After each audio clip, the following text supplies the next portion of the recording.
শাবানের শেষ রজনী, ও আমার সন্তান তুমি কিনা মদ পান করে ঘরে আসছো, কত ছেলে মারা যায় তুই কি মরতে পারিস না?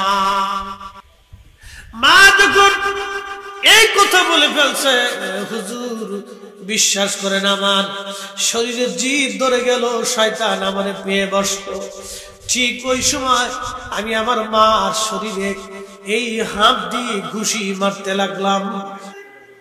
আল্লাহর নবী বলতেছেন, উম্মত রে, বনি ইসরাইলের একজন মানুষ 99 জন মানুষকে হত্যা করলো। আল্লাহ রাসূল হত্যার বিষয়ে বলেছেন, তোমরা যদি একজন নিরপরাধ মানুষকে হত্যা করো, এত বড়ই ফিতনা, এত বড়ই ভয়াবহতা। নবী কোরআন বলতেছেন, মান কাতালা নাফসান বিগাইরি নাফসিন আও ফাসাদিন ফিল আরদি ফাকান্নামা কাতালান নাস জামিআ। আমার উম্মত তোমরা শোনো, আল্লাহর কোরআন বলতেছে, আল্লাহর হাবিব বলতেছেন, একজন নিরপরাধ মানুষকে তোমরা যদি হত্যা করো, বিনা কারণে অন্যায়ভাবে তোমরা যদি হত্যা করো, মার্ডার করো, তামাম পৃথিবীর মানুষ মেরে ফেললে যে পরিমাণে অপরাধ গুনাহ হবে, একজন নিরপরাধ মানুষ মেরে ফেললে সেই গুনাহ হবে। এ হিন্দু না বৌদ্ধ না খ্রিস্টান না নাসারানি ইহুদি, কোরআন কিন্তু কোন দলের কথা বলেন নাই। কোরআন একটা কথা বলছে, মান কতলা নাফসান, কোন ব্যক্তি, কোন আত্মা, কোন জীবন, কোন মানুষকে তুমি যদি হত্যা করো বিনা কারণে, তাহলে তামাম পৃথিবীর মানুষ মেরে ফেললে যেই পরিমাণে অপরাধ, একজন নিরপরাধ মানুষ মেরে ফেললে সেই পরিমাণে অপরাধ। এই জন্য ইসলামের ভিতরে কি হিন্দু বৌদ্ধ খ্রিস্টান মুসলমান এটার কোনো বাছাবাছি নাই। ইসলামের ভিতরে সবাই নিরাপদ। কথা বলেন ঠিক কিনা? ইসলামের ভিতরে সবাই কি নিরাপদ, কোনো বাছাবাছি নেই, সবাই সমান, একবার নিরাপত্তা পাবে সমানভাবে। প্রিয় উপস্থিতি, খুবই মনোযোগ দিয়ে কথা বলে শুনে যাবেন। 99 জন মানুষ মেরে ফেলে দেওয়ার পরে ওই বান্দার মনের ভিতরে তওবা, আহারে আমি অনেক বড় অন্যায় করে ফেলছি, ভুল হয়ে গেছে। যেতে যেতে এক পাদ্রীর সঙ্গে দেখা হয়ে গেল। ডাক দেন, হুজুর আমি 99 জন মানুষ হত্যা করেছি, এখন তওবা করতে চাইতেছি, আল্লাহ কি আমারে মাফ করবে?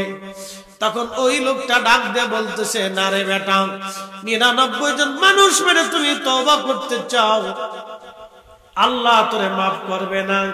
তখন এই লোকটা চিন্তা করলো, যেহেতু আল্লাহ ক্ষমাই করবে না, তাহলে আর তোরে বাসায় রেখেও লাভ নাই। হুজুর আজকে তোরেও পাইছি, আজকে তোরেও খাইছি। এই কথা বলার পরে এই পাদ্রীরও ফিরায় মারছে।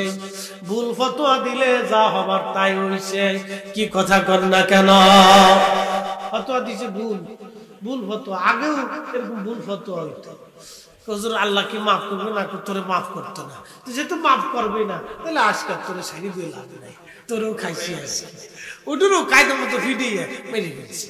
তো মার্ডার 100 সেঞ্চুরি পুরা হয়ে গেছে। তো যখন সেঞ্চুরি পুরো হয়েছে, আবার অন্তর ভিতর তো অবশ্য, আরে আমি হুজুরও ফিডিয়ে মেরে ফেললাম, হল করলামটা কি অপরাধ করে ফেললাম, হাই হাই হাই। এই কথা বলে আবার রওনা দিয়েছে। যেতে যেতে যেতে যেতে বহু দূর যায় দেখলো এক কারিয়ার পাশে একজন বুজুর্গ আল্লাহর ইবাদতে মশগুল। সালাম দেন, হুজুর জীবনে 100টা নিরপরাধ মানুষকে আমি মেরে ফেললাম, শেষ পর্যন্ত একজন পাদ্রীকে আমি নিরপরাধ তাকেও মেরে ফেললাম, আল্লাহ কি আমার জীবনের গুনাহ মাফ করবেনি? বলে হ্যাঁ, আল্লাহ তোমার জীবনের গুনাহ মাফ করে দিবে। তখন ডাক দেব, হুজুর কোথায় গেলে, কেমনে গেলে, কোন জায়গা তওবা করব? তখন ওই পাদ্রী ওই হুজুর ডাক দিয়ে বলতেছে, তুমি ওই কারিয়ার ভিতরে চলে যাও, ওই গ্রামে চলে যাও, ওইখানে আল্লাহর কিছু আবেদ এবং জাহিদ, আল্লাহর কিছু বুজুর্গ ওলি বান্দা আছে, ওই ওলিদের মজলিসে বৈশা তুমি তওবা করো, আমার আল্লাহ কবুল করে নেবেন। চিৎকার মেরে জোরে বলেন মারহাবা। ওলির কাছে যাওয়ার দরকার আছে না নাই? শিক্ষা কি আমাদের না আল্লাহর? শিক্ষা কি শুধু আমাদের না আল্লাহ রাসূলের? যারা ওলির দরগায় ওলির জিয়ারতে ওলির মাজারে যাইতে নিষেধাজ্ঞা দেয়, শিরক আর বেদাতের ফতোয়া দেয়। আমাদের আর বোঝানো বাকি নেই তারা ইসরাইলি পোনা। এগুলি আমাদের বোঝা দরকার। আল্লাহ নবী ডাক দিয়ে বলতেছে ওই লোকটা ওই বুজুর্গ থেকে দৌড় দিয়ে ওই কারিয়ার দিকে রওনা করেছে তওবা করার জন্য। পথের মধ্যে আসার সাথে সাথে কুল ইন্নাল মাউতাল্লাযী তাফিরুনা মিনহু ফাইন্নাহু মুলাকীকুম, মরণ তার সাথে মুলাকাত করে ফেলল। আজরাইল তার সাথে মুলাকাত করল।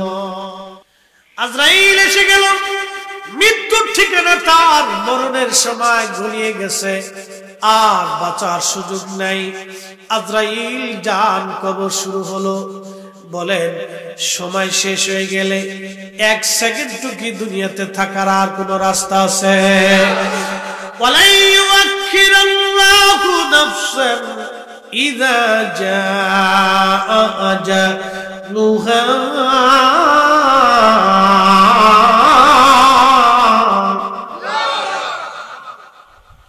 আল্লাহর কোরআন বলে হায়াত শেষ হয়ে গেলে এক সেকেন্ড সময় নাই, থাকতে পারবা না।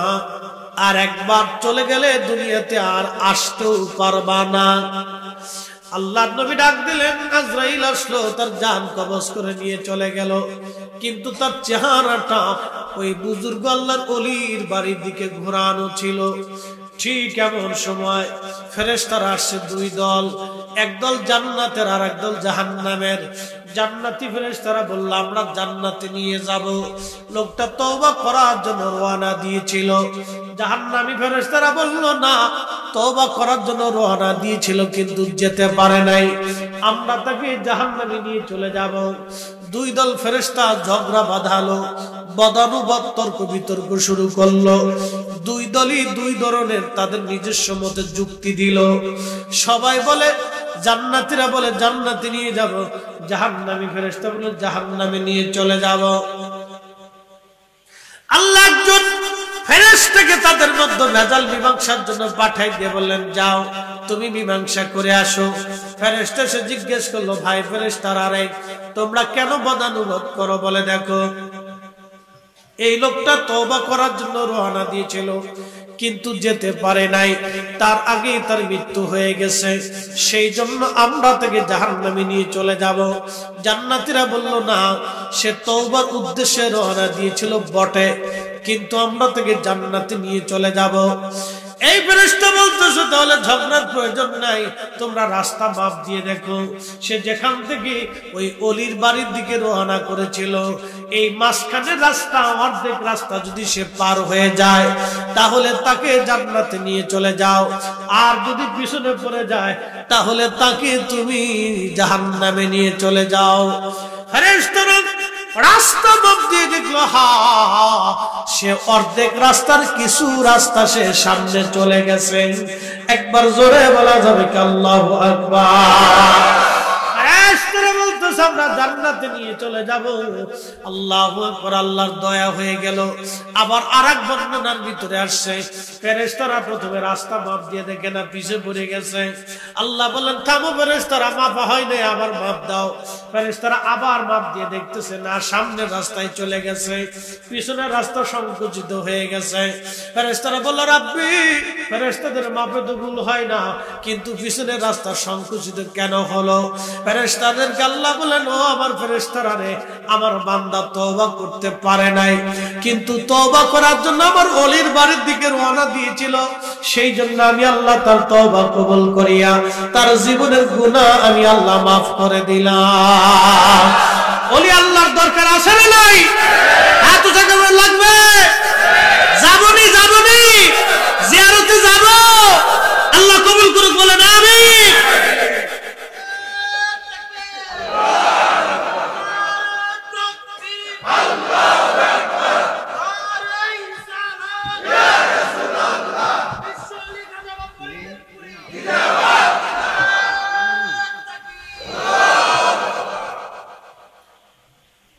হাদিস থেকে আপনারা বুঝে যান আউলিয়া কিরামের গুরুত্ব কত।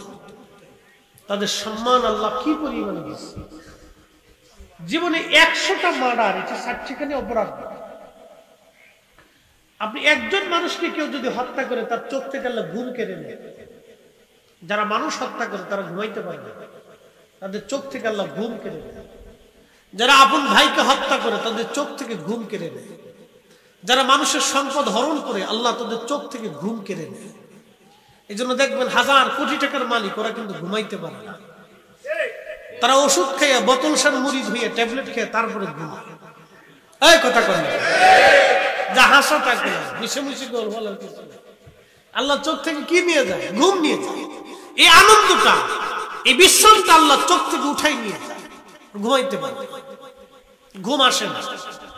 এত বড় অপরাধী যদি তওবার উদ্দেশ্যে আউলিয়া কিরামের মহব্বতে আল্লাহর ওলির বাড়ির দিকে যাওয়ার জন্য, তওবার উদ্দেশ্যে যাওয়ার জন্য যদি আল্লাহ মাফ করে দেয়, আমরা মাফ পাবো না? কথা কর না কেন? ওই যুগের মুসলমানের চেয়ে এই যুগের মুসলমানের ইজ্জত বেশি। কথা ঠিক কিনা? ও যুগের ওলিদের চাইতে এই যুগের ওলিদের 70 গুণ মর্যাদা বেশি। অন্য নবীর উম্মতের চাইতে এই নবীর উম্মতের 70 গুণ মর্যাদা বেশি। অন্য নবীর ওলির চাইতে এই উম্মতের ওলির 70 গুণ মর্যাদা বেশি। কার বর্ণ করেন না, অনেক সময় তো বুঝেন না আপনারা।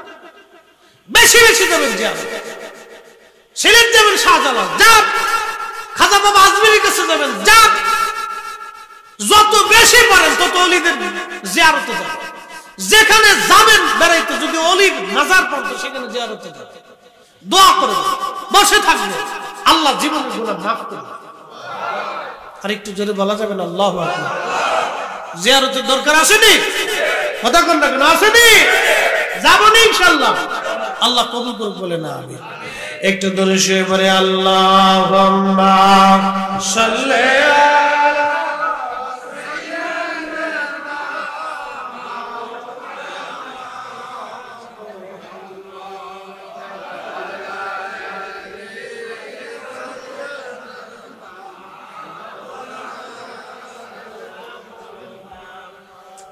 বন্ধুগণ আমার, খুবই মনোযোগ দিয়ে শুনিয়ে যান। আল্লাহ রাব্বুল আলামিন এই বান্দারে মাফ করে দিলেন। এখন শুনেন, হযরত মালিক ইবনে দিনার রাহমাতুল্লাহ আলাইহির কথা বলছিলাম। আর একটা কথা আপনাদেরকে ঘটনা শোনাই যাই। মালিক ইবনে দিনার প্রত্যেক বছরে হজে যাইতেন। আহা, এবছর হাজিরা হজের উদ্দেশ্যে রওনা হয়ে গেছে সারা পৃথিবী থেকে। দোয়া করবেন আমার 30 তারিখ অথবা 1 তারিখ আমার ফ্লাইট, আল্লাহ কবুল করেন। কারণ সবার নসিবে বাবা হজ হয় না। বহু মানুষ আছে হজের আগেই কবরে চলে যায়, আবার অনেকে যাইতে চেয়েও হয় না। 2 দিন আগে আমার এক মুসল্লি গত জুমার বয়ান শেষ করে নামাজ পড়ে বের হলাম। ওই মুসল্লি আমার হাতটা ধরে বলেন, হুজুর আমার জীবনে অনেক বড় একটা ভুল হয়ে গেছে। আমি বললাম কি? বলে একটা সময় আমার অনেক সামর্থ্য ছিল, আমার অনেক ব্যবসা ছিল, অনেক টাকা করি ছিল। ওই সময় হজ করব করে হজ করি নাই। কিন্তু এখন আর হজের আমার সামর্থ্য নাই, অর্থবিত্ত নাই। হুজুর আমি কি করব এখন? আল্লাহ কি আমারে মাফ করবে কিনা? আমি বললাম আল্লাহ তো দয়ার সাগর, তিনি তো ক্ষমা করার জন্যই বসে আছেন। এনার দরবারে ইখলাসের সাথে মাফ চাইলে আল্লাহ মাফ করবে। বলে হুজুর আমার তো এখন আর কোনো সামর্থ্য নেই, আমি কি করব? আমি বললাম রব্বে কারিমের দরবারে ক্ষমা চাইতে থাকেন আর সামর্থ্য চাইতে থাকেন। যদি আল্লাহ দয়া করে তো আল্লাহ আপনাকে কাবার মেহমান হিসেবে কবুল করে নেবে। এই জন্য হজের সামর্থ্য আসার সঙ্গে সঙ্গে হজ আদায় করে নিতে হয়। এটা হলো বুদ্ধিমানের কাজ। খুব মনোযোগ দিবেন। আহা, মালিক ইবনে দিনার রাহমাতুল্লাহ আলাইহি বলতেছেন, 1 বছর আমি হজ শেষ করার পরে আমি আল্লাহর দরবারে হাত তুলে বললাম, রব্বুল আলামিন এই বছর কার হজ কবুল হলো কারটা হলো না আমি তো জানি না। আল্লাহ আপনি দয়া করে আমারে জানায় দেন কার হজ কবুল হলো কারটা হলো না। রাত্রিবেলা ঘুমিয়ে মালিক ইবনে দিনারকে আল্লাহ স্বপ্ন দেখে বলেন, মালিক আমি সবাইকে মাফ করছি, সবার হজ কবুল করেছি, কিন্তু একজনের হজ আমি আল্লাহ কবুল করি নাই। সবাইকে ক্ষমা করছি, কিন্তু একজনকে আমি আল্লাহ ক্ষমা করি নাই। মালিক ইবনে দিনার চিন্তায় পড়ে গেলেন, হায় হায়, হলোটা কি? একজনের ক্ষমা হলো না, সবার মাফ হলো, সবার হজ কবুল হলো, একজনের হলো না। ওই এক লোকটাকে আমার জানার দরকার। পরের দিন রাত্রিবেলা আবার কান্দে, আল্লাহ, ওই একটা লোক যদি আমি মালিক হয়ে যাই, আমার জীবন বড় বরবাদ হবে আল্লাহ। না জানি জীবনের কোন ভুলের জন্য বুঝি হজ কবুল হলো না আল্লাহ। মালিক ইবনে দিনার চিন্তায় পড়ে গেলেন। পরের দিন কান্নাকাটি করে করে ঘুমিয়ে পড়লেন। স্বপ্নে আল্লাহ ডাক দিয়ে বলেন, মালিক রে, তোমারও মাফ করছি, সবাইকে মাফ করছি, কিন্তু যারে মাফ করি নাই তার নাম মুহাম্মদ ইবনে হারুন সমরকন্দি। সমরকন্দে তার বাড়ি। এই যে আপনারা দেখেছেন সমরকন্দ, যেটা বর্তমান উজবেকিস্তানের, ওই বুখারা থেকে 3 মাইল দূরে সমরকন্দ। এই যে বলছেন ইরানের প্রেসিডেন্ট মারা গেল, ইরানের প্রেসিডেন্ট মারা গেল আজারবাইজান। এই আজারবাইজানের পার্শ্ববর্তী দেশের নাম উজবেকিস্তান, কিরগিজস্তান, কাজাখস্তান। এই যে দেখেন কিরগিজস্তানের মানুষেরা বাঙালি, পাকিস্তানি আর ভারতীয় ছাত্রদেরকে মারতেছে, পিটাইতেছে। কিরগিজস্তান, কাজাখস্তান, তুর্কমেনিস্তান, আফগানিস্তান, বেলুচিস্তান, পাকিস্তান, উজবেকিস্তান, এই যে তারপরে আপনার এই ইরান, এগুলি পার্শ্ববর্তী দেশ, পাহাড়ি বেষ্টিত অঞ্চল। এই অঞ্চলে পৃথিবীর অনেক বড় বড় জ্ঞানী, গুণী, মেধাবী, বিজ্ঞানী এবং অনেক বড় বড় শাইখুল হাদিস আল্লাহর ওলিদের জন্ম হয়েছে এই বেল্টে। এই বেল্টের মানুষ খুব মেধাবী এবং খুব বড় বড় প্রজ্ঞামান, মেধাবী এই অঞ্চলের মানুষ। মোগল সাম্রাজ্য, সালতানাতের মানুষগুলি ওই অঞ্চলে। এই বাংলাদেশে যারা এসে শাসন করছে একসময় 800 বছর, ওই বেল্টে, এরা খুব মেধাবী এবং রণকুশল। খাপ মনোযোগ দিয়ে এই উজবেকিস্তানের সমরকন্দ, তার নাম ছিল মুহাম্মদ ইবনে হারুন সমরকন্দি। মালিক ইবনে দিনার স্বপ্ন দেখার পরে সকালবেলা ফজরের নামাজ পড়ে কাবা বের হয়ে গেলেন। কাবাবাসীদেরকে ডাক দিলেন, ও মক্কাবাসী, তোমরা যারা আছো বলো, মুহাম্মদ ইবনে হারুন সমরকন্দি নামে কাউরে চিনুনি? লোকেরা বলল, হ্যাঁ হুজুর, আমরা তারে চিনি, তার নাম মুহাম্মদ ইবনে হারুন সমরকন্দি। লোকটা আজকে মাকাম ইব্রাহিমে 40 বছর ধরে, এই লোকটা মাকাম ইব্রাহিমে সারা রাত্র ভরে ভরে আল্লাহর ইবাদতে কাটায়। 40 বছর ধরে ইবাদত করে, একটা রাতের জন্য তার ইবাদত কাজা হয় না। জোরে বলবেন সুবহানাল্লাহ। কত বছর? কোন জায়গা নামাজ পড়ে? মাকামে ইব্রাহিমে। হাজী সাহেবরা আছেন না এখানে? হাজী সাহেবরা কেউ আছেন? হাজী সাহেবরা আছেন না? মাশাআল্লাহ, অনেক হাজীরা আছেন। আল্লাহু আকবার। তো বাবাজি, মাকামে ইব্রাহিমের অনেক দাম না? অনেক দাম। এখানে দোয়া কবুল হয়। এখানে কেউ আল্লাহর কাছে কান্দে দিলে আল্লাহর সাথে সাথে মাফ করে দেয়। কাবা শরীফের এই হাতিমে কাবার ভিতরে বসে মাফ চাইলে আল্লাহ মাফ করে দেয়। কাবা ঘর ধরে মাফ চাইলে মাফ করে দেয়। কিন্তু এই লোক তো 40 বছর ধরে সারা রাত্র মাকাম ইব্রাহিমে ইবাদত করে যাইতেছে, একটা না, এক রাতের জন্য কাজা হয় নাই, আল্লাহ তারে মাফ করে না। কত বছর? 40 বছর। মাফ করে না। আল্লাহ স্বপ্নে মালিক ইবনে দিনারে দেখাই দিয়ে বলেন, মালিক, এই বেটারা আমি মাফ করি না। তো মালিক ইবনে দিনার চিন্তাই করে দিলেন, 40 বছর ধরে মাকাম ইব্রাহিমে নামাজ পড়ে তার ক্ষমা হলো না, কারণটা কি? তো লোকটাকে দেখতে হবে। আর কে গুণ তার আছে বলবানি? লোকেরা ডাক দেয়, বলল, হুজুর, এই লোকটা সারা দিনে 40 বছর ধরে রোজা রাখে, সারা দিন দাঁড়িয়ে দাঁড়িয়ে নামাজ পড়ে, জিকিরে ফিকিরে কাটায় দেয়, কিন্তু 40 বছর ধরে তার একই আমল। বলে লোকটা থাকে কোথায়? বলে দিনের বেলা, রাতের বেলা তাকে মাকাম ইব্রাহিমে পাবেন। দিনের বেলা গেলে ওই মক্কার একটা বিরান ভূমি আছে, যেখানে কোনো মানুষ বসবাস করে না, মানুষজন সাধারণত যায় না, একবারে নিরিবিলি বিরান এলাকা। এখানে একটা গাছ আছে, এই গাছের নিচে ছায়ার মধ্যে দাঁড়ায় দাঁড়ায় সারাদিন আল্লাহর ইবাদতে কাটায় দেয়। মালিক ইবনে দিনার বললেন, আমি হেঁটে হেঁটে মক্কার বিরান ভূমিতে গেলাম, যাওয়ার পরে দেখি একজন আল্লাহর বান্দা ওই গাছের নিচে ছায়ায় দাঁড়িয়ে দাঁড়িয়ে নামাজ পড়তেছে। তার ডান হাত কাটা আছে, ডান হাতটা তার কাটা। ওই অবস্থায় সে নামাজ পড়ে গাছের নিচে। আমি আস্তে করে যাই সালাম দিলাম, সালাম দিয়ে আমি পাশে বসে গেলাম। সে নামাজ ধীর স্থির ভাবে নামাজ পড়তে লাগলো। নামাজ শেষ করার পরে আমার সালামের জবাব দিয়ে বলল, আল্লাহর বান্দা, কি বা পরিচয় আপনার?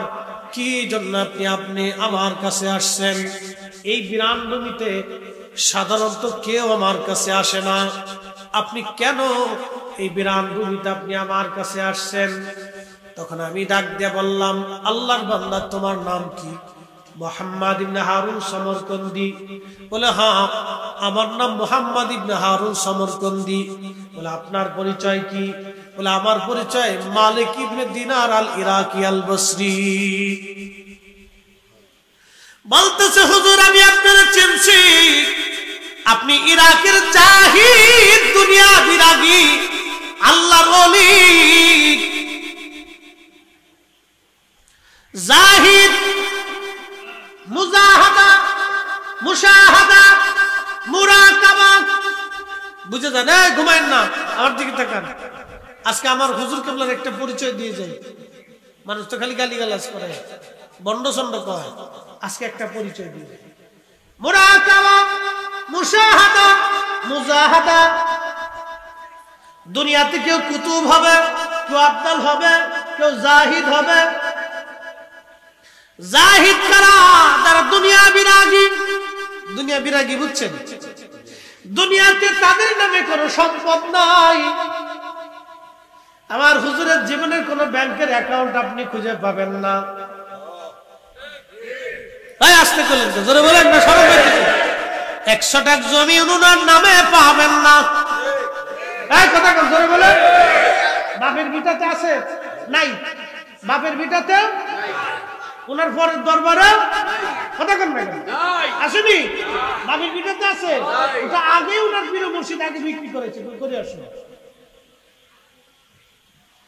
দেখে জাহিদ বলা সবাই ভরে না। এই ওয়াজের মঞ্চে এসে লাভ ঠাপ বহুত করা যায়, কিন্তু এই আমল করা যায় না। এই আমল আমরা বুজুর্গদের সিলসিলাদের ভিতরে, সব ওলিদের ভিতরে ছিল।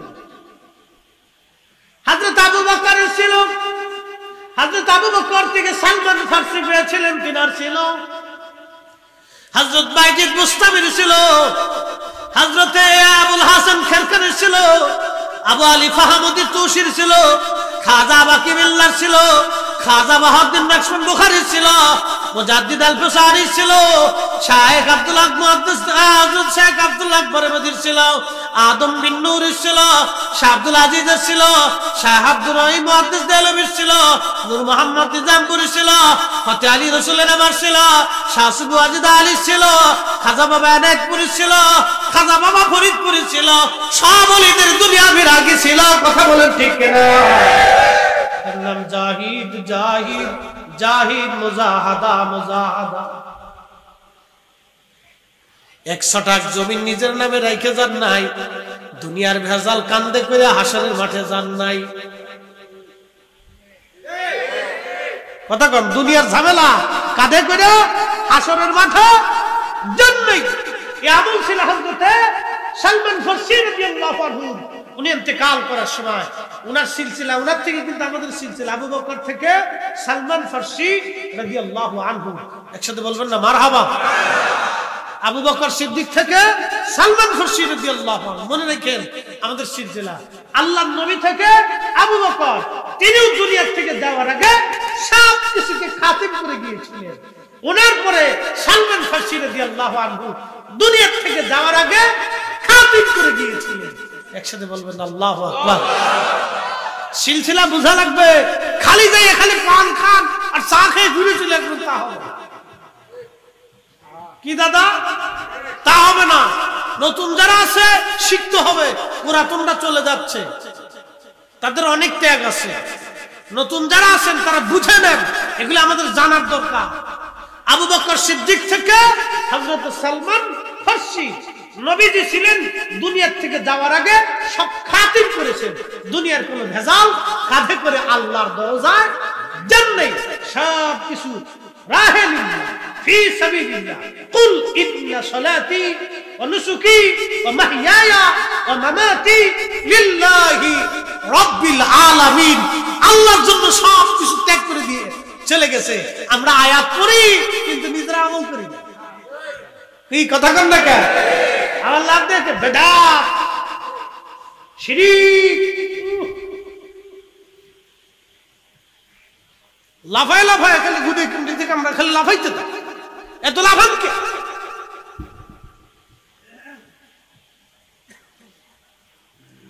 মুসলমান, হযরত সালমান ফার্সি রাদিয়াল্লাহু আনহু ইন্তেকালের আগে বসে বসে কাঁদতেছিলেন। 250 বছর বয়স। কত বছর? 250 বছর বয়স। কত বছর? আহা, আসেনি কিন্তু একজন। হ্যাঁ, আর জিন জাতির হায়াত বেশি। কোন কোন জিনের 5000 6000 বছর হায়াত, 2000 3000 বছর হায়াত আছে জিনদের হায়াত বেশি। আর আগের যুগের জিন যারা ছিল তাদের 50,000 60,000 বছর হায়াত ছিল। হ্যাঁ, কারণ 1 লক্ষ বছর হায়াত গেছে এরকম জিনও ছিল। তো জিনদের খুব মারাত্মক হিসাব, খুব জটিল হিসাব। এর জন্য জিনদের ভিতরে কোনো অলি নাই, জিনদের ভিতরে খাজা বাবা আজমিরি নেই, জিনদের ভিতরে দাতা গঞ্জে বক্স নেই, জিনদের ভিতরে খাজা বাবা ফরিদপুরি নেই, জিনদের ভিতরে খাজা এনায়েতপুরি নেই, জিনদের ভিতরে ইমাম আজম আবু হানিফা নেই, ইমাম বুখারী নাই, ইমাম মুসলিম নাই, হাদিস বিশারদ নাই, ফিকাহবিদ নাই, মুফাসসির নাই, আদাব নাই, আরবি নাই, জিনদের ভিতরে বড় মুহাদ্দিস নাই, জিনদের ভিতরে জাহিদ নাই, জিনদের ভিতরে কুতুব নাই, আব্দুল নাই, মুজাদ্দিদ নাই, কিছু নেই। জিন জাতির সাথে আল্লাহর প্রেম হয় নাই। আগুনের তৈরি, ওরা উগ্র। এই যে মানব জাতির ভিতরে যারা উগ্র তারা আল্লাহ পায় না। আমার দিকে তাকাবেন, ভালো করে বুঝে যাবেন। জিন মানব জাতির ভিতরে যারা উগ্র, বেশি জালালি মেজাজ দেখায়, এরা আল্লাহ পায় না। কথা কন না কেন? সে আলেম হোক, ইমাম হোক, শাইখুল হাদিস হোক, মুফতি হোক, প্রিন্সিপাল হোক, ডক্টর হোক, ডাক্তার হোক, ইঞ্জিনিয়ার হোক, জ্ঞানী হোক আর অজ্ঞানী হোক, কামলা হোক আর মালিক হোক, যার উগ্র মেজাজ আছে সে আল্লাহ পায় না। জালালি মেজাজ বেশি দেখালে সে আল্লাহ পায় না। আল্লাহ পাইতে হলে আপনাকে নরম হইয়া মাটির সাথে মাটির মতো মিশে যেতে হবে। কথা কম না কেন? আল্লাহ পায় না, বহুত দেখা আছে, এটি শেষ পর্যন্ত আল্লাহ পায় না।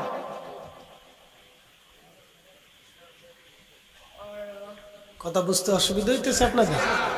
জানার দরকার আছে না? জানার দরকার। বয়স কত? কথা কন না কেন? কত বছর? 250 বছর। ইন্তেকালের সময় ঘনে গেছে। অ্যাটেনশন, আমার দিকে তাকান। জাহিদ কি জিনিস এটা বুঝাইতেছি। মুজাহাদা বুঝার দরকার আছে না? মুজাহাদা, জাহিদ কি এটা বুঝতে হবে। এই ইন্তেকালের সময় হয়ে গেছে, আমার দিকে তাকান। তো খুব কাঁদতেছে। তো সাহাবায়ে কেরাম বলেন, উনি ইরাকের গভর্নর ছিল। ইরাকের গভর্নর। গভর্নর তো বুঝতে পারছেন, একটা প্রদেশের গভর্নর, তার মানে বাংলাদেশের মতো একটা দেশের রাষ্ট্রপ্রধান ছিল।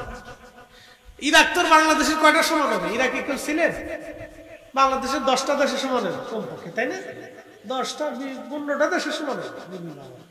তো সারা ইরাকের গভর্নর, মাসে বেতন ছিল 6000 দিনার। তৎকালীন সময় কত হাজার টাকা, কিন্তু কম পাইতেন না। 6000 দিনার ছিল বেতন। যেই দিন পাইতেন পরের দিন সব আল্লাহ রাস্তায় গরিব মানুষ আসতো, সব গরিব মানুষের মাঝে বন্টন করে দিতেন। আরো জোরে জোরে কর, জোরে। হ্যাঁ, চেয়ারম্যান সাহেব কিছু হুজুর আজকে গরুর গোশত গরিব মানুষের দাওয়াত করে খাচ্ছে, খুব ভালো কাম করছে, একবার ভালো কাজ করছে, গরিব মানুষের কথা কর না। আমার দিকে তুমি ইন্তেকালের সময় কাঁদতেছে, লোকেরা বলল হুজুর কাঁদেন কেন? আল্লাহ রাসূলের প্রিয় সাহাবী আপনি, আল্লাহর নবী আপনার কত আদর করছে। হযরত সালমান ফারসি চোখের পানি ছেড়ে দিয়ে কেঁদে বলে, সাহাবীরা রে, আমি ভয়ে ভয়ে কাঁদতেছি। বলে ভয় কি? আমি কিয়ামতের ময়দানে ওই পরপারে রূহের জগতে, নূরের জগতে আমি আমার রাসূলের সামনে কোন মুখ নিয়ে সামনে দাঁড়াবো? আমি আমার নবীর সামনে কোন চেহারা নিয়ে দাঁড়াবো? বলে কেন? বলে আমার নবী দুনিয়ার থেকে যাওয়ার আগে সমস্ত সম্পদগুলি আল্লাহ রাস্তায় সব বিলীন করে দিয়ে গেছে। আমার কাছে কত সম্পদ আজকে জমা হয়ে গেল। বলে কি সম্পদ জমা হয়েছে? আমার দিকে তাকাবেন। বলে কি সম্পদ আপনার জমা হয়েছে? বলে একটা পাগড়ি, 1 নম্বর, 2 নম্বর আমার একটা জুব্বা, 3 নম্বর আমার একটা লুঙ্গি, 4 নম্বর আমার একটা আবা। আবা চিনছেন আপনারা? জুব্বার উপরে যে আমরা গায়ে দেই, আরাবিয়ানরা গায়ে দেয়, এটা ওদের জাতীয় পোশাক। আজকে দেখবেন আরাবিয়ানরা তাদের জাতীয় পোশাক ছাড়ে নাই, ওরা এখনো আবা গায়ে দেয় ছেলেরা, জুব্বা গায়ে দেয় ছেলেরা। হাজার হাজার কোটি টাকার মালিক তাদের ছেলেরা জুব্বা গায়ে দেয়। আর আমার দেশের বুলাপান একটু ফুটনগিরি হইলে হাফ প্যান্ট পরে লেংটু করে রাস্তা দিয়ে আড়ে, সব বিয়াদব। কথা কন না কে? বাপের 2 পয়সার মালিক হইলে হাফ প্যান্ট পরে রাস্তা দিয়ে উড়ে বাপ, ইস ভুলা করে ভুলা শয়তান কোথাকার। হাফ প্যান্ট পরে রাস্তা দিয়ে হাঁটতে জমিদারের পুত কয়দিন আগে বিক্রি করে খেয়েছে।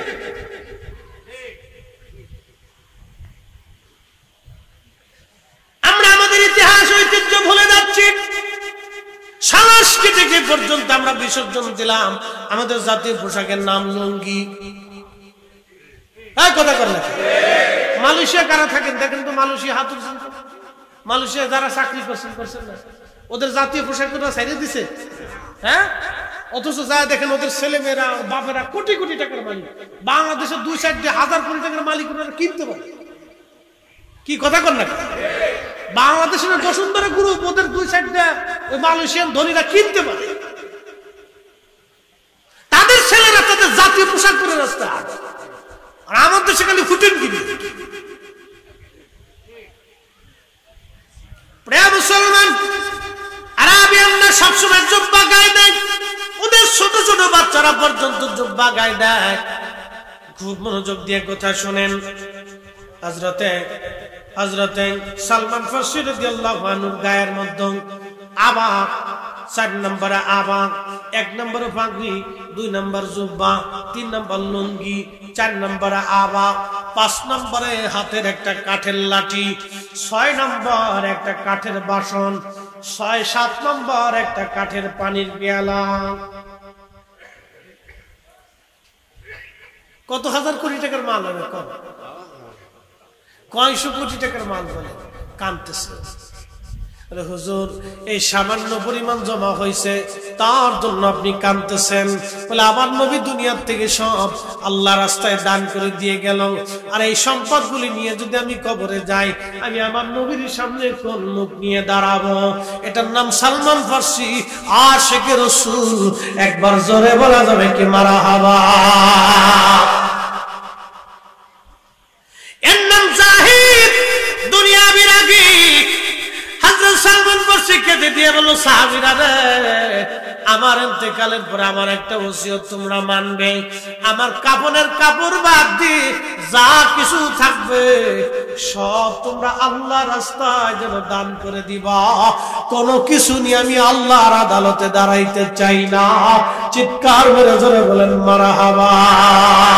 আল্লাহুম্মা সাল্লি আলা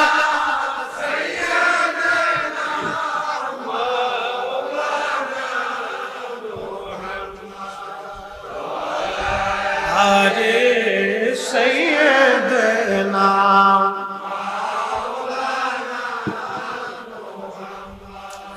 বন্ধু আমার সালমান ফার্সির মুজাহাদাত থেকে চলে আসলাম, এর নাম দুনিয়া বিরাগী।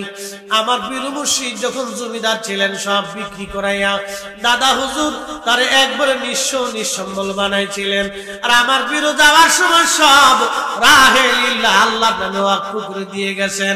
একটা টাকাও আপনাদের নিজ হাত দিয়ে খরচ করেন নাই, ধরেন নাই, নিজের কাজে ব্যবহার করেন নাই। একবার জোরে বলবেন কি মারহাবা। ওনার কাঁধে উনি কোন ঝামেলা নিয়ে যান নাই, সব দিয়ে গেছে। এবার যদ্দূর খাবেন তদ্দূর পাবেন। হযরত মালিক ইবনে দিনার মনে আছে না আপনাদের? কোন জায়গা কোন তো? গাছের নিচে। কোন জায়গা? গাছের নিচে। হ্যাঁ, ঘটনাটা শুনে যান, খুব জটিল ঘটনা। আল্লাহু আকবার। ওনার জীবনের বাস্তব। আর লেখছেন আল্লামা ইমাম আবুল ফারাজ ইবনুল জৌজি, আজ থেকে 900 বছর আগের কিতাবের ঘটনা বলতেছে, বানাননি কিচ্ছে না। আর এক মুহাদ্দিসের কিতাব থেকে কইরে তার বলতেছি, 900 বছর আগের কিতাবের লেখা।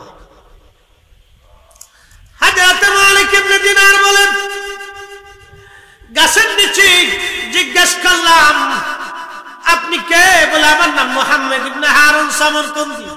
আপনি কে? মালিক ইবনে দিনার। হুজুর আমি আপনারে চিনছি, আপনি ইরাকের জাহিদ। ওই যে জাহিদের কথা বলতে যে ওই জায়গা চলে গেছি, ইরাকের জাহিদ। বলে না, আমি তো জাহিদ হতে পারি নাই। বলে আল্লাহর বান্দা, আপনার কদম খেদমতে আমি আসছি, দুটি কথা বলার জন্য বলেন। আল্লাহর বান্দা, তোমার জন্য একটা দুঃখের সংবাদ নিয়ে আসছি। বলেন হুজুর কি সংবাদ? বলে আজকে 2 রাত আল্লাহ আমার স্বপ্ন দেখাইছে, এবছর সবার হজ কবুল হয়েছে, সবাই আল্লাহ মাফ করে দিয়েছে, কিন্তু আল্লাহ তোমারে মাফ করে নাই, তোমার হজ আল্লাহ কবুল করে নাই। সামরকন্দি চোখের পানি ছেড়ে দিয়ে কেঁদে কেঁদে বলল, হুজুর শুধু আপনি না, আজকে 40 বছর ধরে সংবাদ আমি শুনতেছি। শুধু আজকে না, আজকে 40তম বছরে আপনি এসে আমার সংবাদ দিলেন। 40 বছরে 40 জন আল্লাহর ওলি এসে আমার সংবাদ দিয়ে যায় সবার হজ কবুল হয়, কিন্তু আমার হজ কবুল হয় না। সবাইকে মাফ করে আল্লাহ, কিন্তু আমারে আল্লাহ মাফ করে না। 40 বছর ধরে আল্লাহর দরবারে কান্দি, আমার আল্লাহ আমারে মাফ করে না। অথচ 40 বছর ধরে আমি রোজা রাখি, 40 বছর ধরে আমি সারা দিনে ঘুমাই না, সারা দিন আল্লাহর ইবাদত করি। 40 বছর ধরে মাকাম ইব্রাহিমে কান্দি, সারা রাত নামাজ পড়ি, জিকির ইবাদতে কাটাই। 40 বছর ধরে আল্লাহ আমারে মাফ করে না। মালিক ইবনে দিনার দিকে বলল, আল্লাহর বান্দারে 40টা বছর ধরে তুমি খোদার কাছে মাপ চাও, কিন্তু মাপ হয় না। অপরাধ কি? জীবনে কোন ভুল করছিলা বলবানি? লোকটা কেঁদে দিয়ে বলল, হা হুজুর, একটা চরম ভুল আমার জীবনে আজকে আমার এই পর্যন্ত নিয়ে আসছে। এই ভুলের খেসারত আমি আজও পর্যন্ত দিতে পারি নাই। কি ভুল করছিলা বলো? বলে হুজুর আমি মধু পাইছিলাম, নেশা করতাম। যারা নেশায় আসক্ত হন আপনাদেরকে বলে দিয়ে যাই, আখিরাত বন্ধু বরবাদ হয়ে যাবে, দুনিয়াও বরবাদ হবে। জীবন অল্প সময়, আহায় জীবন আর কোনোদিন ফিরে পাবেন না। একটা বার যদি খোদা বেরাজ হয়ে যায়, নারাজ হয়ে যায়, সর্বনাশ হয়ে যাবে আমার আপনার জীবন। এমন সর্বনাশ, যে সর্বনাশ থেকে আর ফিরার কোনো সুযোগ নাই। বন্ধুরে, ওই সর্বনাশ থেকে আর ফিরার কোনো সুযোগ নাই। আল্লাহর বান্দা কেঁদে কেঁদে বলে, হুজুর মধু পাইছিলাম শাবানের শেষ রাত, শাবানের শেষ রাত, মাহে রমজানের শুরু। আমি মধু পান করে বাড়ি আসছি। আমার মা উনুনে চুলাতে আগুন জ্বালিয়ে রুটি বানাচ্ছিল। তখনকার দিনের বড় বড় চুলা, আপনারা দেখবেন আগুন জ্বালিয়ে ওরা রুটি বানায়, বড় বড় চুলা। আল্লাহর বান্দা গো, হুজুর মা জননী আমার স্ত্রী দুইজন উনুনে রান্না করতেছিল। আমি মদ্যপান করে নেশাগ্রস্ত হয়ে আমি বাড়ি যখন আসছি, আমার মা আমার হাতটা ধরে বলল, বেটা রে, শাবানের শেষ রজনী, ও আমার সন্তান, তুমি কিনা মদ পান করে ঘরে আসছো, কত ছেলে মারা যায়, তুই কি মরতে পারিস না? মা যখন এই কথা বলে ফেলছে, হুজুর বিশ্বাস করেন আমার শরীরে জিদ ধরে গেল, শয়তান আমারে পেয়ে বসলো। ঠিক ওই সময় আমি আমার মার শরীরে এই হাত দিয়ে ঘুষি মারতে লাগলাম, আঘাত করতে লাগলাম। আমি আমার মারে মারতে লাগলাম, মা আমাকে বকাঝকা আরো শুরু করে দিল। মা যখন বেশি রাগ শুরু করে দিল, হুজুর বিশ্বাস করেন শয়তান আমার আরো পেয়ে বসলো, আমার জিদ আরো বেড়ে গেল। আমি আমার মাকে জাপটে ধরে নিয়ে উনুনে চুলার আগুনের মধ্যে মাকে ছেড়ে দিলাম।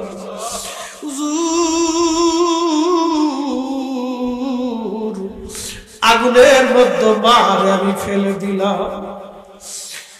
আগুনের মধ্যে যখন মারে ফেলে দিয়েছি, আমার স্ত্রী আমাকে ধাক্কা ঘরের মধ্যে নিয়ে দরজা খিল মেরে দিলেন, লাগিয়ে তালা মেরে দিলেন। হুজুর সকালবেলা আমার নেশার ঘর কেটে গেল, ঘুম থেকে উঠলাম, স্ত্রীকে ডাক দিয়ে বললাম, বিবি দরজা খোলো। আমার স্ত্রী কর্কশ ভাষায় বলল, তোমার মতো নাফরমানের সঙ্গে সংসার করার চাইতে চলে যাওয়া অনেক ভালো, আমি তোমার মতো নাফরমানের সঙ্গে আমি সংসার করব না। আমি বললাম, কেন রে বেবি? বলে, কালকে রাত্রে নেশার ঘরে তুমি আমার শাশুড়িকে, তোমার আম্মা জানকে উনুনে চুলার মধ্যে ফেলে দিয়ে পোড়ায় মেরে ফেলে দিয়েছ। হুজুর বিশ্বাস করেন, ঘরে দরজা ভেঙ্গে বের হয়ে এসে দেখি মা দুনিয়ায় নাই, মা জননী বিদায় হয়ে গেছে। হুজুর মা দুনিয়ায় নাই, মা বিদায় হয়ে গেছে। আগুনে পুড়ে মার শরীর গুড়ি কালো কয়লার মতো হয়ে গেছে। হুজুর আমি পাগল পারা হয়ে গেলাম, হায় হায় কি করলাম আমি, কি সর্বনাশ আমি করেছি। মার জীবনে সুখের বিনিময়ে এত বড় কষ্ট দিয়ে মাকে আমি মেরে ফেললাম। হুজুর আমার মনের ভিতরে তওবা এসে গেল, মারে দাফন কাফন করলাম। স্ত্রী আমার থেকে জুদা হয়ে তালাক নিয়ে চলে গেল। হুজুর আবার ৮,০০০ স্বর্ণ মুদ্রা ছিল, সব আল্লাহ রাস্তায় দান করে দিলাম। অনেক জমি জমা ছিল, তাও দান করে দিলাম। ১২ জন দাসী বাদী ছিল, তা আমি আজাদ করে দিলাম। যদি আল্লাহ আমারে মাফ করে দেয়, তারপরেও মনের আশা পুরা হয় না, ক্ষমা হয়েছে নি হুজুর। তওবার আশায় যেই হাত দিয়ে মারে মারছিলাম, যে হাত দিয়ে মাকে ধরে আগুনে ফেলে দিয়েছিলাম, নিজের হাতে কুড়াল দিয়ে কুবাইয়া এই যে আমার ডান হাতখানা কাটা দেখতেছেন, আমি নিজের হাতে ডান হাত কেটে ফেলে দিয়েছি। যদি আল্লাহ মাফ করে দেয়, যদি আল্লাহ মাফ করে দেয়। কিন্তু আজকে ৪০ বছর ধরে আমার মালিক আমারে মাফ করে না, ৪০ বছর ধরে আমার ক্ষমা হয় না। ও গো মা, তুমি এ ধরনের শ্রেষ্ঠ নিয়ামত, তোমারই পদ তলে রয়েছে জান্নাত, তোমারই পদ তলে রয়েছে জান্নাত। ও গো মা, তুমি এ ধরনের শ্রেষ্ঠ নিয়ামত, তোমারই পদ তলে রয়েছে জান্নাত, তোমারই পদ তলে রয়েছে জান্নাত। আমি আমার বোনদেরকে বলি, বোন, শ্বশুর শাশুড়ি যদি দুনিয়াতে থাকে মান নজরে দেখবেন, ভালোবাসবেন, শ্রদ্ধা করবেন, তার কথাগুলি মেনে মেনে চলবেন। শ্বশুর শাশুড়িদেরকে বলতেছি, আহা, নিজের বেটার বউকে নিজের মেয়ের মতো আদর করবেন, ভালোবাসবেন, তার দুঃখে দুঃখী থাকবেন, সুখের স্থানে আপনি সুখী থাকবেন। কালকেও পরশুদিন এক ভদ্র মহিলা আমাকে ফোন দিয়ে বলল, হুজুর, আমি অনেক বিপদগ্রস্ততার মধ্যে আছি, আমার একটা মাত্র ছেলে, বেটার বউ চাকরি করে সরকারি, আমার দুইটা নাতি, লালন পালন করি, রান্না বান্না করি, ঘর দরজা একবারে মুছে পরিষ্কার রাখি, তারপর বেটার বউটা এসে আমার সঙ্গে এমন খারাপ আচরণ করে, আমি মা হয়ে সহ্য করতে পারি না, আমি কি করব? আমি বললাম, মা রে, কি করবেন, একটা মাত্রই তো সন্তান। বলে, ছেলে কি বলে? বলে, হুজুর, ছেলেটা স্ত্রীকে বোঝানোর চেষ্টা করে, কিন্তু সেও তো নিরুপায়। আমি বললাম, ধৈর্য ধরেন, আল্লাহর কাছে দোয়া করেন, যদি হেদায়েতের মালিক আল্লাহ। এরকম মহিলা অনেক আছে, মেয়েরা চাকরি করলে মনে করে আমি বিরাট বড় লাটসাপ হয়ে গেছি, মেয়েরা চাকরি করলে মনে করে আমি বিরাট বড় কিছু হয়ে গেছি। কিছু চাকরিওয়ালা মহিলা আছে একবারে শয়তানের চাইতে বড় নিকৃষ্ট। কথা কয়, খুবই ডেঞ্জারাস, মারাত্মক কিছু চাকরিওয়ালা বেরিয়েছে, শয়তানের চাইতে নিকৃষ্ট, শয়তানের কাছে ফেলে গেছে। ও মানুষের আত্মায় ওর মধ্যে থাকে না। ছি ছি ছি, নিকৃষ্ট মানুষ। শিক্ষিত হইলে, আরে আমার দেশের একটা মেয়ে যখন হায়ার এডুকেটেড পারসন হয়, ইউনিভার্সিটিতে পড়ে, তখন জাতি তার কাছে আশা করে, এই সমাজ তার কাছ থেকে অনেক কিছু আশা করে, একটা ফ্যামিলি তার কাছ থেকে অনেক কিছু আশা করে। শিক্ষিত হওয়ার পরে যখন একটা নারী বর্বর হয়ে যায়, নিকৃষ্ট, বেদুইনদের চাইতে নিকৃষ্ট হয়ে যায়, তখন তার শিক্ষার 4 পয়সা দাম নেয়। এই জন্য আমার দেশে যত বড় ডিগ্রি হোক, ওই যে প্লাস পাক আর ফিলাক্স পাক আর গোল্ডেন পাক, ও ছাতা দিয়ে লাভ নাই। যে নারী গোল্ডেন পাওয়ার পরে তার শ্বশুর শাশুড়ি খেদমত করে না, বাবা মারে শ্রদ্ধা করে না, মুরব্বীর সম্মান করে না, ও গোল্ডেনের 4 পয়সাও দাম নেয়। ও ছাতার গোল্ডেন দিয়ে হবে কি? হ্যাঁ, আমার দেশের যে ছেলে গোল্ডেন পাওয়ার পরে বিরাট বড় অফিসার হয়েছে, টেবিলের নিচে ঘুষ নিয়ে আমার দেশের গরিব মানুষের রক্ত চুষে খায়, ও ছাতার গোল্ডেন দিয়ে হবে কি? এ জাতির 4 পয়সা দাম হয় না। কথা বলেন, ওর সাথে আমার দেশের রিকশাওয়ালা, দিন মজুর, কৃষক 1000 গুণের ভালো। এই জন্য কবি লিখেছেন, সব সাধকের বড় সাধক আমার দেশের চাষাও ভাই, আমার দেশের চাষা। কৃষকদেরকে যারা চাষা মনে করে, কৃষক মনে করে, হ্যাঁ প্রতিপন্ন করে, আমি মনে করি বাংলাদেশের সবচেয়ে বড় সাধক হলো কৃষক না। এই কৃষকদেরকে অফিস আদালতে সব জায়গায় প্রথম ক্লাসে, প্রথম স্থানে সম্মান দেওয়া উচিত। আমরা একটা বিশৃঙ্খল অবস্থার মধ্যে আছি। প্রিয় হাজিরিন, কথাগুলি বুঝে যাওয়া দরকার, মনে কিছু নেবেন না আমার মা বোনেরা। বাস্তবতা থেকে বলতেছি, সবাই একরকম না। আবার কিছু মেয়েরা আছে এতই ভালো, বলার মতন কিছু নাই। কিছু মেয়েরা আছে এত ভালো, তারা একেবারে এতই ভালো, তাদের ঘরটা আল্লাহর খুদার জান্নাত আল্লাহ বানাই দেয়। কি কথা বলেন, ঠিক কিনা? কিছু মেয়ে আছে এত ভালো, আল্লাহ তাদের জন্য আমরা দোয়া করি। মনোযোগ দেন, মালিক ইবনে দিনার রাহমাতুল্লাহ আলাইহি কেঁদে ফেললেন, বলতেছে, হুজুর, আমি আমার ডান হাত কেটে ফেললাম। এই আমার দিকে তাকান, কোন হাত কেটে ফেললাম? ডান হাত কেটে ফেললাম। নিজে কুড়াল দিয়ে, ছুরি দিয়ে কুবাইয়া নিজের হাত আমি কেটে ফেললাম। যে হাত দিয়ে মাকে আঘাত করেছি, সে হাত আর আমি রাখবো না, ওই হাত আমি কেটে ফেললাম। যদি আল্লাহ মাফ করে দেয়, তারপরে অন্তরের খায়েশ মিটে নাই।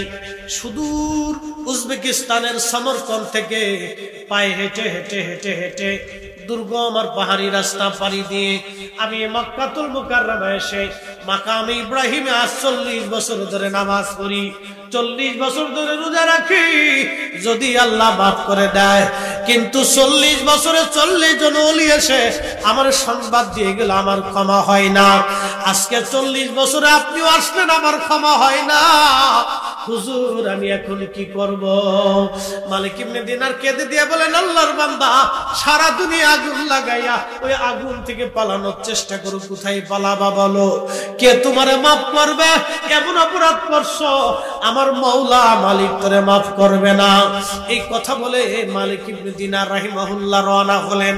আর ওই সময় আল্লাহর বান্দা 2 হাত বাড়াইয়া খুব মিনতির সুরে, কাকুতি মিনতির সুরে এইভাবে দোয়া করতে লাগলো, আয় রাব্বে কারীম, আল্লাহ হে বিপদ অপসারণকারী, মুসিবত দূরকারী আর অনাশ্রয়ের আশ্রয় দানকারী আল্লাহ, তোমার দরজা থেকে যদি বান্দারে ফিরাও, এই বান্দার আর কোনো দরওয়াজা নাই। আল্লাহ 40 বছর ধরে আমি একটা অপরাধের জন্য ক্ষমা চাই, মালিক আমার ক্ষমা হয় নাই। আল্লাহ আমি তো ভুল করছি, তুমি ছাড়া আমার তো আর কোনো রব নাই, তুমি ছাড়া তো আমি আল্লাহ, তুমি ছাড়া তো আমি আর কারো কাছে হাত পাতার আমার আর সুযোগ নাই। আল্লাহ তুমি মাফ না করলে আমি কোথায় যাব মালিক? তোমার দরজা থেকে যদি ফিরাও, এ বান্দা কোন দরজায় হাত বাড়াবে? আল্লাহর বান্দা বিনয়ে বিনয়ে হাত বাড়াইয়া চোখের পানি সেরে সেরে কাঁদতে লাগলো। মালিক ইবনে দিনার বলেন, রাত্রি বেলা আমি ঘুমাইলাম, স্বপ্নের ঘরে দেখি রহমাতুল লিল আলামিন প্যারা নবীজি আমার ওই মুসাফির খানায় আমার কাছে তশরিফ গ্রহণ করেছে। একসাথে বলেন আল্লাহু আকবার। প্রিয় নবীজি এসে আমাকে ধমক দিয়ে বলেন, মালিক ইবনে দিনার, আল্লাহর ক্ষমা থেকে বান্দাকে জুদা করতে তোমাকে কে অনুমতি দিছে? আল্লাহ মাফ করবে না তোমাকে কে বলছে?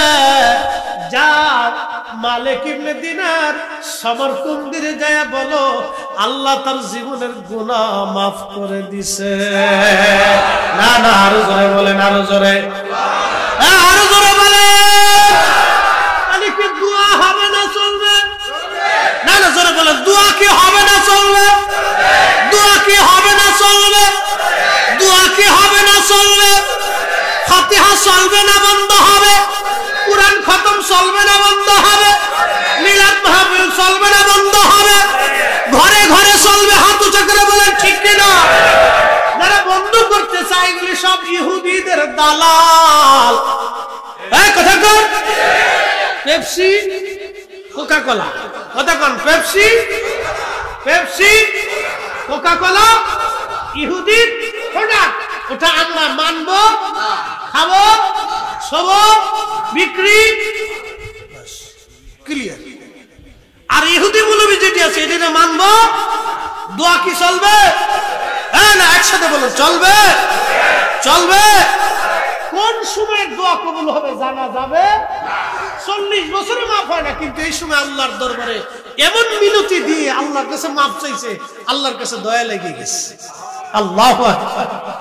এই সময় আল্লাহর কাছে মায়া লেগেছে। ওই যে একটা কথা বলছে, আল্লাহ তুমি ছাড়া আমি আর কোথায় হাত বাড়াবো? আল্লাহ, তবে একটা শর্ত আছে। আল্লাহর নবী বলতেছে, মালিক রে তুমি যা কও তোর মাফ করছে, কিন্তু একটা বাকি আছে। বলি ইয়া রাসূলুল্লাহ কি বাকি আছে? বলে যা বলবা কিয়ামতের মাঠে আল্লাহর আদালত বসবে। আল্লাহু আকবার। আল্লাহর ন্যায় বিচারক, ভালো করে শুনে যান। এই যুবকরা খালি বিড়িটা নিয়ে বেড়াও না, হ্যাঁ বগিচুগি করে বেড়াও। বাবা মা কথা বলে ঝেংটি মারো নাকি? শুনে যাও ভালো করে, কপালে আগুন লেগে যাবে। পৃথিবীর কেউ তোমাকে কিয়ামতের ময়দানে তরাইতে পারবে না। আল্লাহ রাসূল তোমাকে সাথে তো সামনে তো যেতেই পারবে না, তো পর্দা পড়ে যাবে। আখিরাত বরবাদ হবে, এমন মহা সর্বনাশ দুনিয়াতে হবে যে সর্বনাশের কোনো খেসারাত নাই। আল্লাহ রাসূল বলতেছে, মালিক তাকে যা বলবা আল্লাহ তাকে ক্ষমা করছে, কিন্তু কিয়ামতের মাঠে বিচার বসবে, আদালত বসবে। সেদিন সিংওয়ালা সিংহীন প্রাণীদের বিচার হবে। গরু ছাগল কুত্তা বিলাই বাঘ ভাল্লুক পাখি পক্ষী মাছ যত প্রাণী আছে এগুলো সবার বিচার হবে। উত্তর পাড়ার গরু দক্ষিণ পাড়ার গরুর বিরুদ্ধে মামলা করবে, দক্ষিণ পাড়ার কুত্তা উত্তর পাড়ার কুত্তার বিরুদ্ধে মামলা করবে। আল্লাহ, ওই উত্তর পাড়া গেছিলাম খাবার খাইতো, আমার মারছিল, চেয়ারম্যান বাড়ি আমারে খাওয়ার ইন্তজাম করছিল, আমি খাইতে গেছিলাম, ও আমার ওই দিন কামড়াইছিল। আল্লাহ, আমি বিচার চাই। হাসতেছেন, সেদিন আল্লাহ বিচার করবে। একসাথে বলবেন আল্লাহু আকবার। আল্লাহ ইমাম জালালউদ্দিন আসসিয়্যিতি মাসালিকুল হুনাফা ফি ওয়ালিদাল মুস্তাফা এই রিসালার ভিতরে এর বিস্তারিত আলোচনা করছে। আল্লাহু আকবার। কুত্তা কই আল্লাহ আমি বিচার চাই। আল্লাহ বলবো তোরা যে এমনি কামড়াইছিল তুই এমনি আজকে কামড়াই দে। আল্লাহু আকবার কর না। বিচার কে বিচার করবে? ন্যায় বিচার কার কাছে? চুল পরিমাণ অন্যায় হবে না। আল্লাহু আকবার কর। চুল পরিমাণ হবে না। আমার দিকে তাকা। কুত্তা বিলাই ছাগল ভেড়া বকরি সব বিচার হবে, মানুষের বিচার হবে। আল্লাহ নবী বলতেছে মালিক তাকে যায় বলো সেদিন আল্লাহর বিচার বসবে। এই বিচারের কাঠগড়ায় আসামি থাকবে মুহাম্মদ ইবনে হারুন সমরকন্দি। কত বছর মাকামে ইব্রাহিমে নামাজ পড়ছে বলেন তো? দিনে রোজা রাখছে কত বছর? জীবনে সব সম্পদ আল্লাহর রাস্তায় দান করে দিছে। তৎকালীন ৭,০০০ স্বর্ণ মুদ্রা, বর্তমানে ৭,০০০ কোটি টাকা। বুঝতে পারছেন? যত জমি জমা ছিল সব দান করে দিছে। ১২ জন দাসীবাদী ছিল, তার কামলা দাসীবাদী বুঝছেন? বাড়ির কাজের বেটি ছিল। ১২ জন বুয়া ছিল, খালি হের নিজের কাম করে দিত। তাহলে কত পয়সার মালিক ছিল বেটা। সব আল্লাহ রাস্তায় মুক্ত করে দিলেন, সব দিয়ে নিজের হাত কেটে ফেললেন, তারপরে তওবা হয় নাই। এরপরও মা বাবার বিরুদ্ধে, আল্লাহু আকবার, মা বাবার পক্ষে আল্লাহ কত ইনসাফ ওয়ালা দেখেন। মা বাবারে সাবধান কথা দিয়ে, শব্দ দিয়ে কোনো মতেই কষ্ট দিবেন না। এই নারী সমাজ ভালো করে শুনে যান, শ্বশুর শাশুড়ির মনে আঘাত দিলে সেটা বাবা মার মনে আঘাত দেওয়া হয়, এটা মনে রাখবেন। বৃদ্ধ মানুষ দুটি কথা আপনাকে বেশি বলতে পারে। একটা মা 40 বছর ধরে সন্তানের পিছনে লালন পালন করে আপনার সংসার সাজাচ্ছে। চেয়ারম্যান সাহেবের মার কি মনের অনেক আশা আছে না? কি কথা কন না কেন? আমাকে নিয়ে আমার মা কত বড় স্বপ্ন দেখতো, আমার ছেলে অনেক বড় বক্তা হবে, কত বড় আলেম হবে, কত জনপ্রিয়তা হবে। আহা, মার কত স্বপ্ন ছিল। শোনেন, একটা সন্তানকে নিয়ে মায়ের অনেক স্বপ্ন থাকে, বিরাট বড় স্বপ্ন থাকে। আমার 3টে বাচ্চা নিয়ে আমাদের স্বপ্ন করে শেষ। আরে বাপ রে বাপ, কত স্বপ্ন দেখি, কত স্বপ্ন বাবা মা দেখে। এই স্বপ্নগুলি যখন আশা নিরাশা হয়ে যায় তখন বাবা মা অনেক বড় ব্যথা পায়। 40 বছরের সাধনার পর একটা সন্তান, এখান থেকে যদি মায়ের মনে আঘাত আসে, অনেক বড় আঘাত আসে। তা রব্বে করিমের দরজা থেকে এত পরিমাণে আপনার প্রতি অসন্তুষ্টি আসে যে তার বাস্তবতা হচ্ছে মালিক ইবনে দিনার বলতেছেন, আল্লাহ রাসূল স্বপ্নে এসে বলতেছে মালিক তাকে যায় বলো কিয়ামতের ময়দানে বিচার বসবে। মালিক ইবনে দিনার বলতেছেন আল্লাহ হবেন বিচারক, বাদী হবে সমরকন্দির মা, আর মুহাম্মদ ইবনে হারুন সমরকন্দি হবে আসামি। সেই দিন আল্লাহ মায়ের পক্ষে রায় দিবে, সমরকন্দির বিরুদ্ধে আল্লাহ রাব্বুল আলামিন রায় পেশ করবে। দুনিয়ার 3 দিনের সমান 72 ঘন্টা আল্লাহ তাকে জাহান্নামের আগুনে পুরাবে, যদিও আল্লাহ মাফ করছে। একসাথে বলবেন আল্লাহু আকবার। বিচার কার? 3 দিনের সমান জাহান্নামের আগুনে তাকে পুড়তেই হবে। 40 বছর মাকাম ইব্রাহিমে নামাজ পড়ার কোনো মাফ হয় না।